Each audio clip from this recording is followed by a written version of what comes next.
Hello, everyone.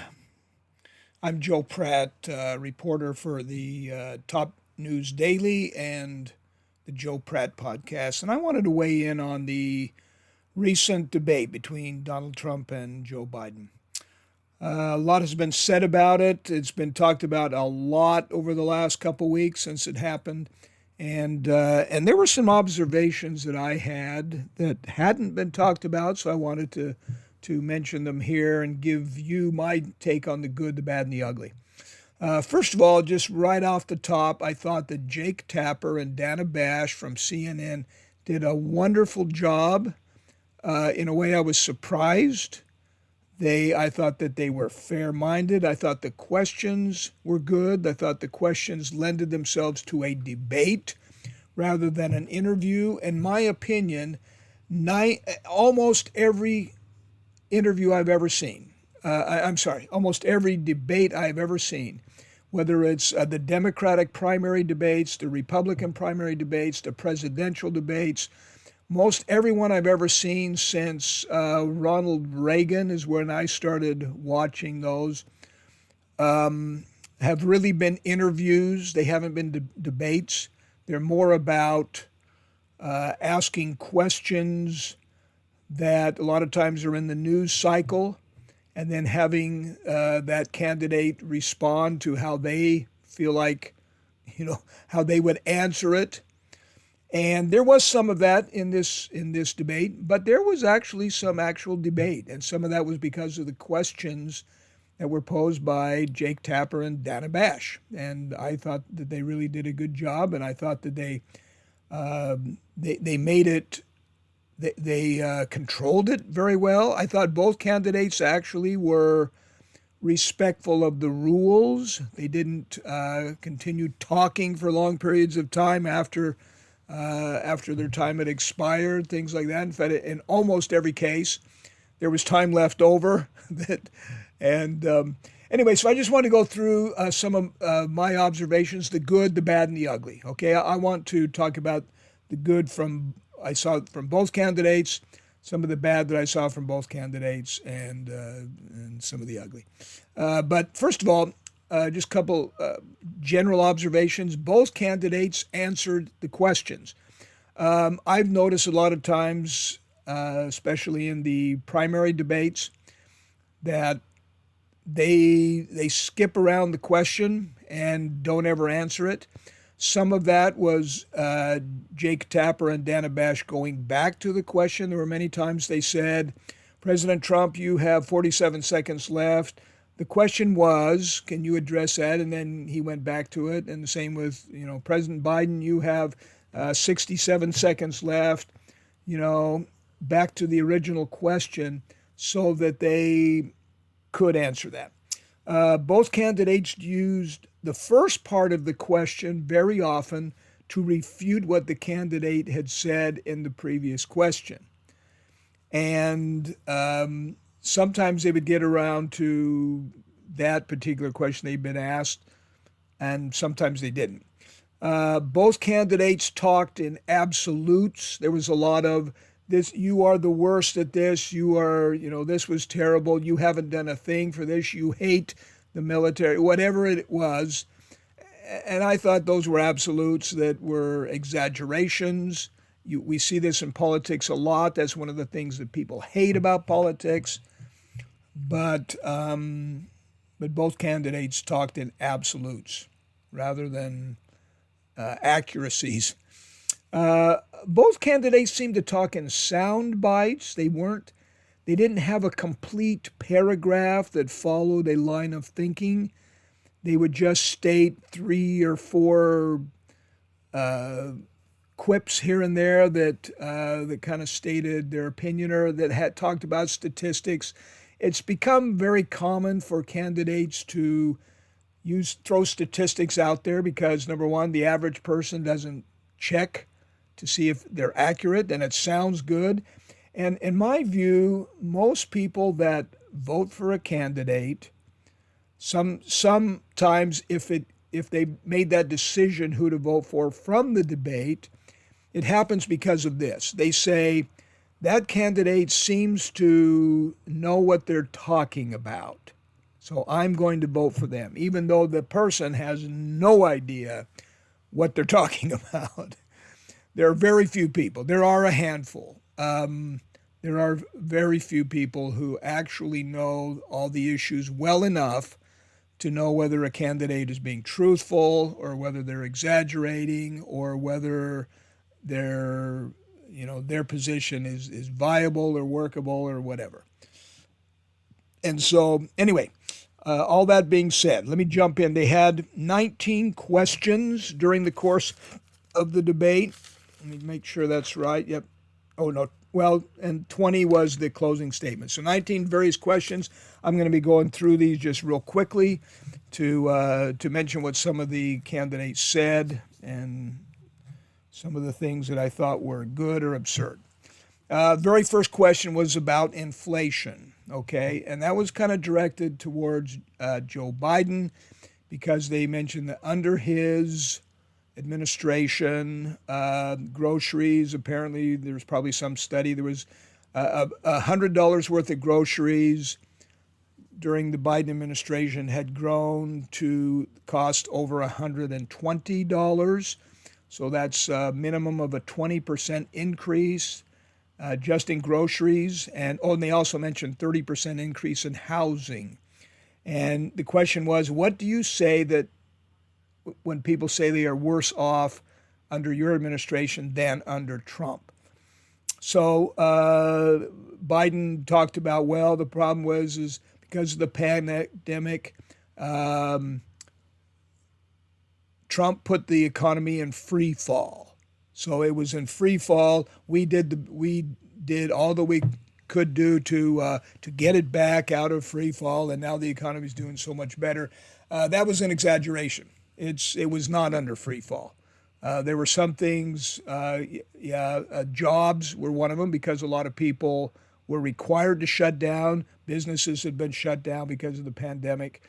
And everybody knows that. If you understand anything about economics, you know that a lot of the job growth, in fact, even some of the news anchors at points along the way have mentioned to some of the Biden administration, yeah, but your jobs claim is because we had so many job losses during the pandemic because of the nature of the pandemic. So to put it in perspective, anyway, so that's what Biden mentioned. But he did say there were a couple things, though, that he gave actual ideas about. He talked about capping rents, reducing the price, excuse me, reducing the price of housing, and bringing down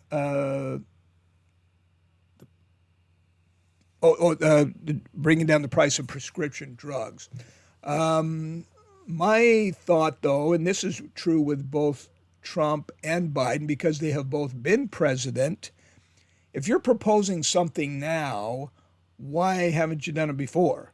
So if you're talking about capping rents, why hasn't that happened? Why is that going to happen now under your new administration? So they asked Trump the same question.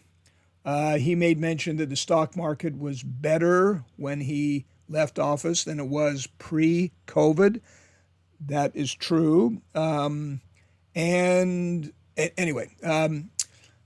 back to Biden. And now I also liked how they did give the format gave both people a chance to say what they thought, and then they had kind of a rebuttal period where they were able to go back and forth a couple times to reply to claims that your opponent had made. Going back to Biden, he then, this is kind of where he started to attack a little bit. He says, you're the only president other than Hoover who has lost more jobs.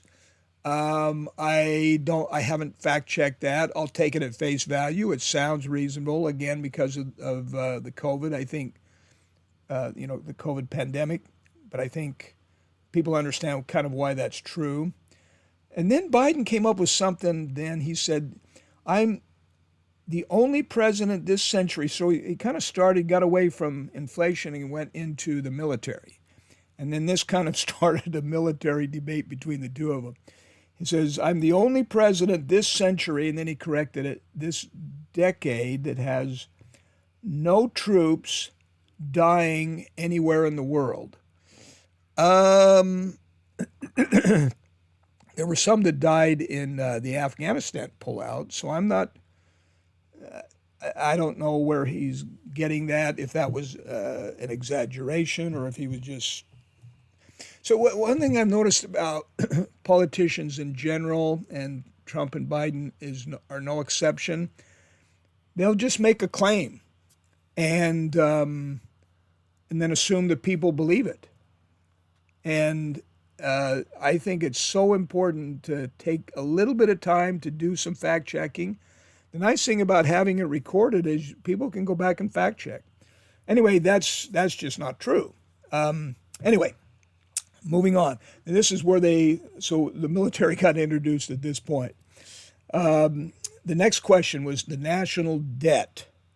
And they talked about how it reached record highs under both people. Under Trump, they said there was $8.4 trillion in new debt. Under Biden, $4.3 trillion.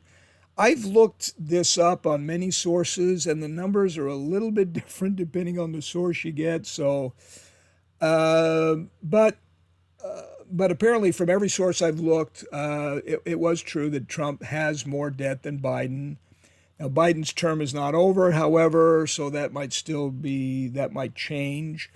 But so they talked about what you would do, what both candidates would do, and they mentioned the tax cuts. So Trump talked about the tax cuts would mean more total revenue in general. Yeah, you're cutting, you have less percentage coming in, but more total overall revenue. That has played out with other administrations, and so, it's kind of a sound argument. That was his argument. Biden, now this is where it got kind of ugly. This is the first time, if you go to about minute 12, this is where Biden has that lapse in his train of thought that was so disconcerting to everybody, where he said, he just hum-hawed, he lost his train of thought, and he says, we finally beat Medicare. And then Trump, on his turn, comes back and says, yeah, you beat it to death. And anyway, so that didn't go well. And that was probably one of the main places where people had started to say, oh boy, his cognitive abilities are not what they used to be, and maybe we ought to look at replacing him. And that's been the debate for the last couple of weeks. Question number 3, they went into Roe versus Wade. And I thought this part was actually very good. Both sides expressed their opinions. The first part of that is, it says Roe versus Wade. They talked a little bit about the background. Would you block abortion medication? That's a fair question. Trump mentioned that he believed in exceptions to allowing abortion, to rape, incest, life of the mother. That's a pretty commonly held belief for most pro-life people. For those that are pro-choice, they generally believe in more abortion on demand. In general, again, that's, a lot of variables, a lot of complexities. I'm not trying to make it that simple, but Biden then, he says,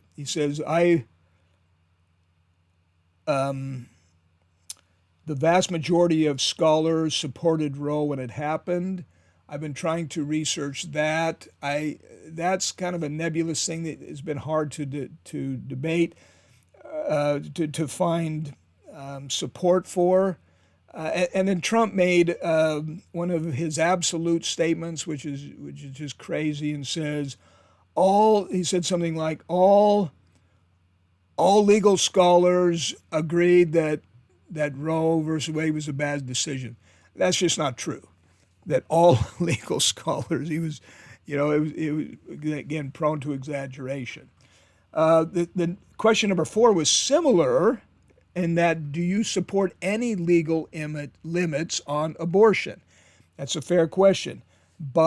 Trump answered it yes, that there, and what he talked about before, rape, incest, and the life of the mother. Biden avoided the question. He just says, I support Roe versus Wade. That doesn't say that's not answering the question directly. Do you support any legal exceptions? And then Biden said something that was really weird to some people, creepy. He talked about a lot of, well, I shouldn't say a lot, that's not fair. He talked about people being raped by in-laws, spouses, brothers, and sisters. I think people understand that that's a very, very small percentage of people. And I would, and everyone I've ever talked to in that situation, that's what rape and incest, that's what that qualifier, that exception is anyway. But to, talk about it in specifics was a little strange, a little weird. Next question number 5 was about immigration. They mentioned a record, Jake Tapper and Dana Bash mentioned a record number of people crossing the border, which is true. And then they said, so what are you, essentially, what are you going to do? And here again, some of these early questions, there was great debate talking about, okay, now here's an opportunity to talk about what you are going to do. Biden talked about the bipartisan bill, which, unless he's talking about the one that just happened recently, there has not been a bipartisan bill. That I think he's talking about the one that and I'm not even sure if it was a bill or if it was a executive order that talked about capping the amount of people coming through at 2,500. Once 2,500 people come through, and then they don't allow any more people that day. But anyway, he talked about and I think he's talking about that's what he wants to do, have a bipartisan bill. Talked about the border patrol. He said the border patrol endorsed me. It was kind of interesting. I think it was either during the debate or right after the debate was over, a spokesperson for the border patrol sent out a thing on Twitter, X, saying we as the Border Patrol do not endorse Biden, nor will we ever, in his position on the border.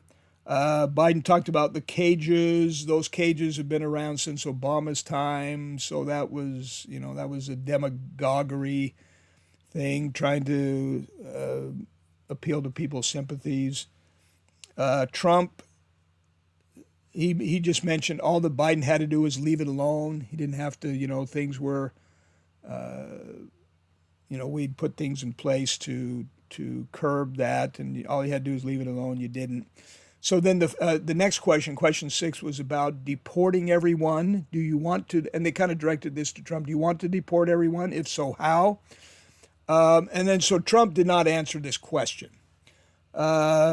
He talked about Biden not caring anything about our military.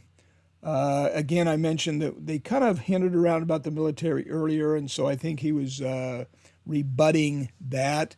But he says Biden doesn't care anything about our military. That's an exaggeration. You don't have to say that. I don't think that's not a fair appraisal of the way Biden feels about it, I think. And then Biden says everything that Trump just said was a lie. That's not true either. Everything he just said wasn't a lie. And then they brought up the suckers and losers thing. That was a quote by one of the 4-star generals. As I've tried to do research on that story, it's hard for me to believe. It doesn't ring true to me. I don't know. I can't say one way or the other whether that happened.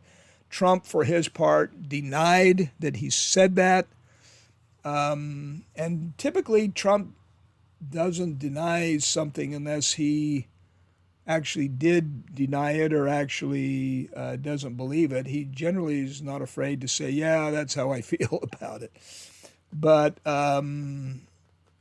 Anyway, that was the question number 6. Question number 7, Russia. We went into the Russia-Ukraine war. Are Putin's terms acceptable? Again, at first, neither one of them answered that question. Biden intimated that Trump said that Putin could do whatever he wanted. That's just not true. That's never been Trump's position. I don't think anybody would represent it that way, that Putin could do whatever he want under Trump. And Trump avoided the question as well, but then he did one of those things where, okay, you still have some time left to answer the question. Do you think that his terms are unacceptable? And Trump said no, they're not acceptable. So he did finally answer that question. He said he would settle the war. I think the war's a little complex. It'll be interesting to see if Trump does get elected, what he does do there. Or if not, he may never get the chance. They also talked about question number 8 then was the Israel-Hamas war. And the question was, what additional leverage will you use? Again, neither one of them answered that question very well because I think that was a tough question to answer. And Biden said he went to Trump wants to get out of NATO. He was exaggerating the idea that Trump did threaten that if the NATO allies didn't pony up more money, that he would be willing to leave. That doesn't mean he wants to get out, but he did make that threat, and he made the comment that after he said that most all the nations came up with billions of dollars, and that was a true statement. Then, the next 3 questions were really directed at Trump. Now, here's where the previous questions, they gave a chance to have it be more of a debate. But at question number 9, would you support creation of an independent Palestinian state? They only asked that of Trump, if you go back and listen to it. They didn't ask that of Biden, which I thought was interesting. And then question number 10, and Trump's reply to that was something like, I'd have to look at it. They didn't even ask it of Biden. Question number 10, okay, now here's where we went to January 6th. We thought that this would come up. And their question was, after the rally and the Capitol was stormed, what do you say to voters who believe you violated that oath of office and that you will do it again? That's a fair question because it is on people's minds to see how Trump would respond to it. I didn't think he responded very well. He says, here's what, on January 6th, the economy was in a great place. On January 6th, there weren't many people crossing the border. On January, all these kinds of things. So he kind of avoided the question. But he did come back to it because they persisted, and he came back to it, and he said, he talked about people being ushered in and stuff like that. Some of the fact checkers said that's just absolutely untrue. He's referring to, as some of you know, some of the videotape, the video that was circulated around that ended up in Fox News, Tucker Carlson's hands, and he displayed some of it on air, where they did seem to be escorting a couple people around. Okay, here, but they stormed the building. That's just the fact, And I think most people think that the people that did do that were totally wrong. That those who really are responsible should be prosecuted. But then he talked about a report about Nancy Pelosi that just came out recently about her saying that she should have provided more security that day, and she kind of blew it by not doing that. That's been in the news cycle. Question number 11, what it means to have every right to go after political opponents. And then Trump, I think, made that very clear. Again, this was a question only directed to Trump. But Trump's reply was retribution is success. Success is the only retribution that I think is appropriate. Question number 12, Trump and the MAGA Republicans. Do you believe the Republicans will be voting against democracy? And then Biden talked about, Trump saying that Hitler did some good things. That's just not true. He made it sound like he's a Hitler sympathizer, But this was, again, there were attacks just flying back and forth, Trump saying that Biden was the worst president we've ever had, and then Biden saying Trump is the worst president we've ever had. In fact, he used a survey of 158 or 159 presidential, I don't know what the designation is. They're not presidential. Anyway, people that have studied presidents.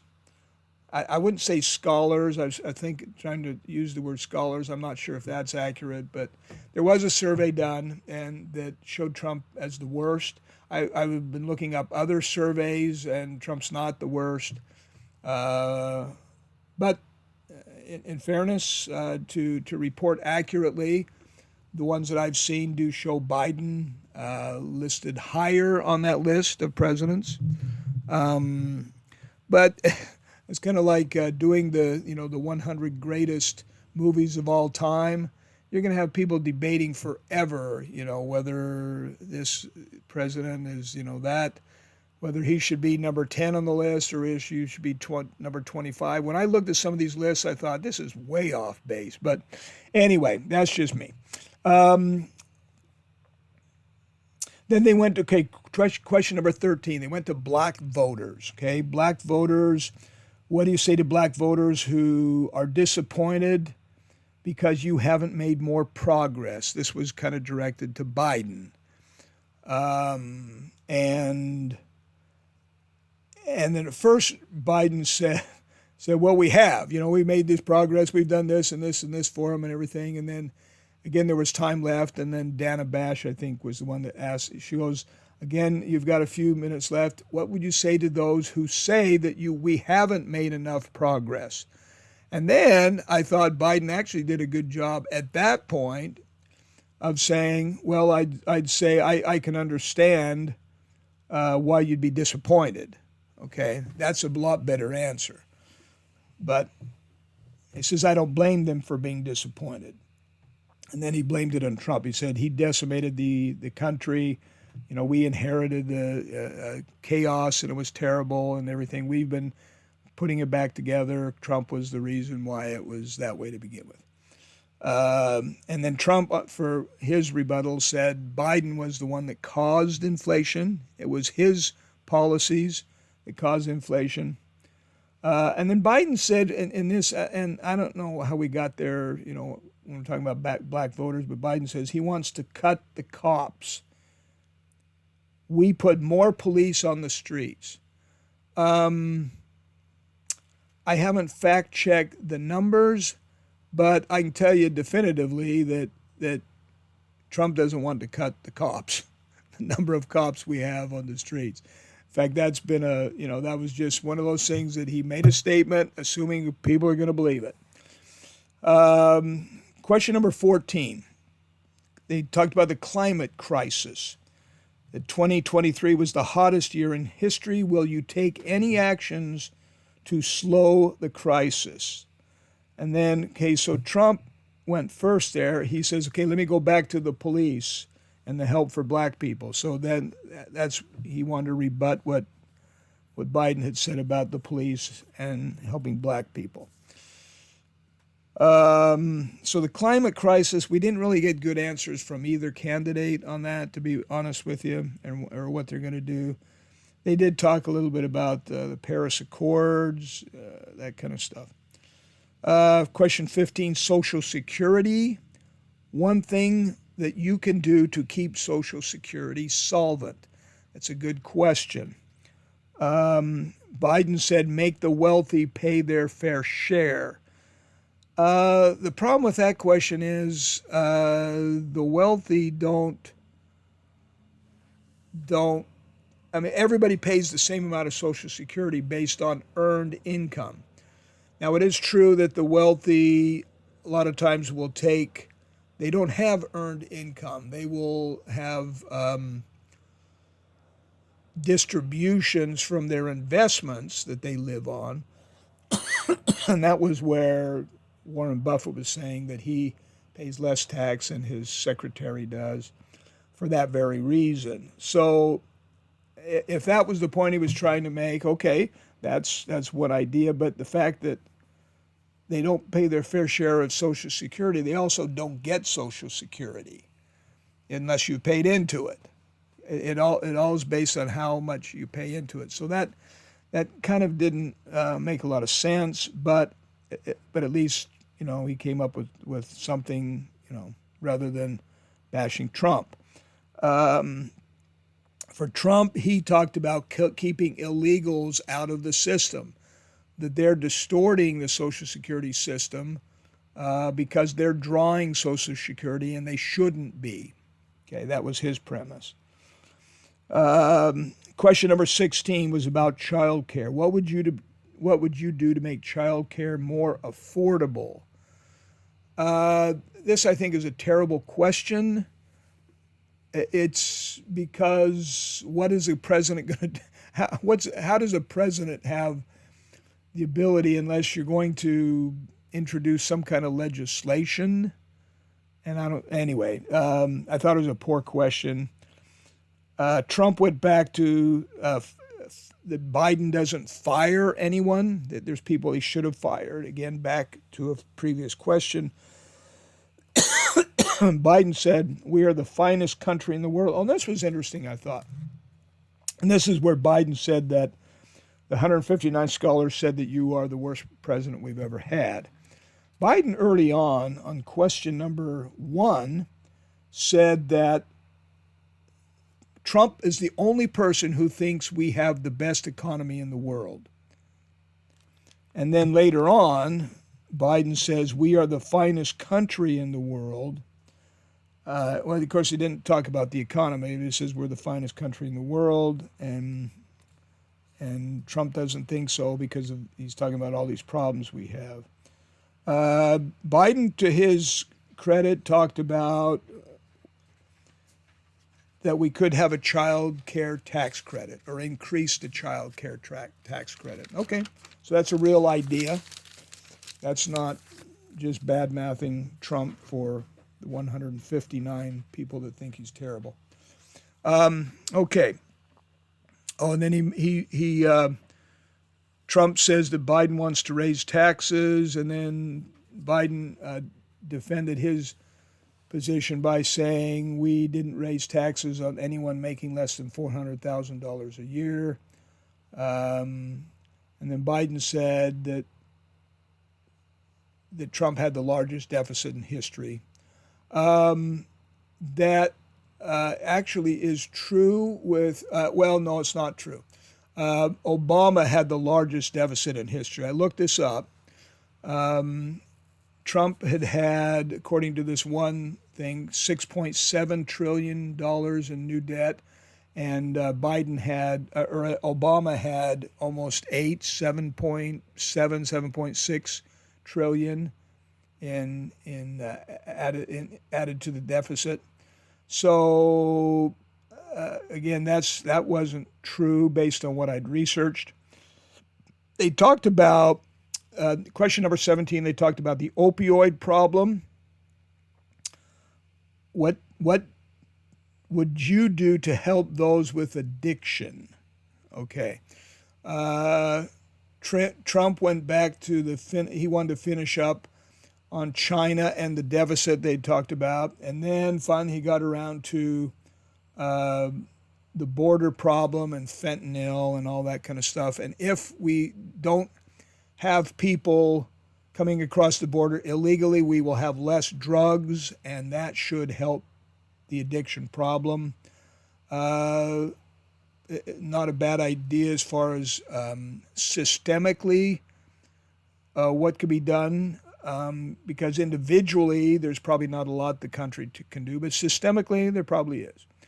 Biden, he talked same kind of thing, but except he was saying fentanyl use went down. I think that the two moderators said that fentanyl use had gone up under both administrations, so Biden disputed what their claim was. But to Biden's credit, he did mention fentanyl detection machines. I wasn't aware of these, that he would like to have more of those. That might be a systemic solution that they could do. Question 18, this was directed to Biden primarily, Trump secondarily. Concerns about age and Biden's age. This is where it got funny, as most of you remember. They'd start talking about each other's golf scores and bragging about what the other, what one could do and the other couldn't, or whatever. Biden says he's 3 years younger than me, and then he went off and started talking about statistics about jobs and the USA being the strongest country in the world, totally avoiding the question. Trump did answer the question. He said that he had taken 2 cognitive tests. He talked about his golf championship. He bragged about his golf championship, and he goes, it wasn't even a senior championship. It was a regular championship. And then Biden talked about, he said that he'd gotten his handicap down to 6. And then you remember Trump said, that's laughable. He says, you've never gotten it down to 6. And then Biden comes back and says, I was an 8. I was an 8 handicap. And then they said, I'm happy to play golf with you at any time or something. You got to carry your own bags.